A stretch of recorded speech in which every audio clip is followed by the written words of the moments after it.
Bonjour à tous, on commence ce tour de la presse sportive en Italie avec les huitièmes de finale de la Coupe qui se poursuivaient hier. Et grosse désillusion pour l'AS Roma ce mardi soir. Les Romains ont été éliminés par la Spezia 4-2 après prolongation à l'Olimpico. Et alors que son adversaire alignait principalement une équipe B, Il Romanista dénonce ce matin quelque chose de dément en première page de son édition.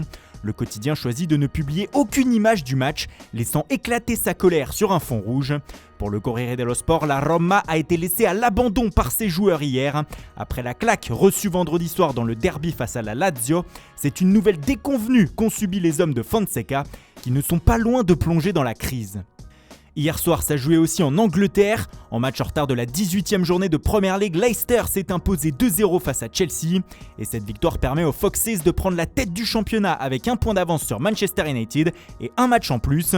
Ce retour au sommet des hommes de Brendan Rodgers fait la une outre-Manche. De volants Foxes rêvent encore, écrit le Daily Telegraph. C'est un monde fou qui voit Leicester prendre la tête du championnat, écrit le Daily Star, qui va de son jeu de mots avec le nom d'un des buteurs du soir, James Maddison. À mi-parcours, c'est donc pour le moment Leicester qui est en tête, et les beaux souvenirs du titre de champion en 2016 ressurgissent du côté des Foxes. Tout va bien pour Leicester donc, mais tout va mal pour Chelsea en revanche. Nouvelle défaite donc hier pour les Blues et la pression s'accentue ce matin sur le coach Frank Lampard. Les Londoniens sont 8e ce matin. Pour The Sun, Maddison a rendu fou de joie les Foxes, mais en revanche tout fut mauvais pour le Chelsea de Lampard. Avec une seule victoire lors des 5 derniers matchs de Premier League, l'entraîneur anglais voit doucement la porte de sortie s'ouvrir. Pour le Guardian, des questions se posent sur Lampard après la nouvelle leçon subie du côté de Leicester. En tout cas, les questions doivent être posées en interne au sein du club. Comme le résume le Daily Mail, la pression monte sur l'ancien technicien de Derby County qui ne justifie pas pour le moment tous les investissements effectués cet été par Chelsea.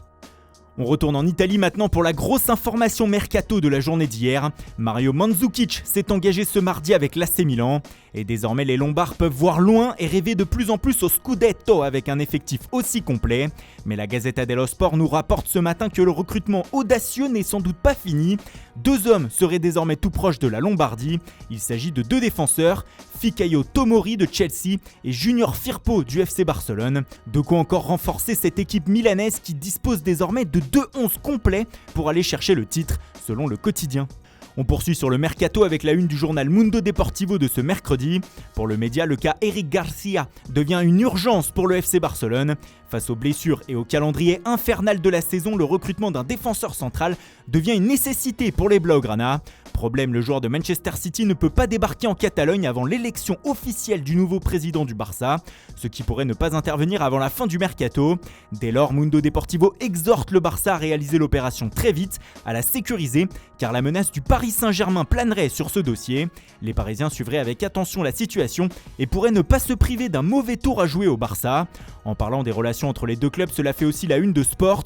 Le journal explique ce matin que le PSG ne pourra réaliser l'opération Lionel Messi l'été prochain que si Kylian Mbappé ne souhaite pas prolonger et quitte donc le club parisien dans les prochains mois. En effet, les champions de France ne peuvent pas se permettre avec le fair play financier d'avoir plus de 2 grandes stars dans leur effectif en même temps, selon le média.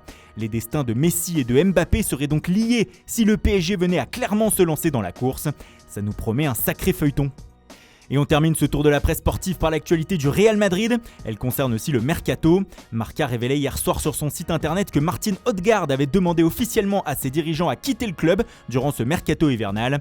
Face au peu de temps de jeu que lui donne Zinedine Zidane, le Norvégien veut aller voir ailleurs après une première partie de saison où tout son potentiel n'a pas pu s'exprimer. Cela fait aussi la une de AS qui explique également que la Real Sociedad, le club où il était prêté la saison dernière et qu'il a fait briller, voudrait le voir revenir et se serait positionné pour que ce soit le cas. Il reste 12 jours au Real afin de trouver une solution pour Odegaard. Voilà, c'est tout pour ce matin, merci pour votre fidélité, bonne journée à tous et rendez-vous dès ce soir pour un nouveau journal du Mercato.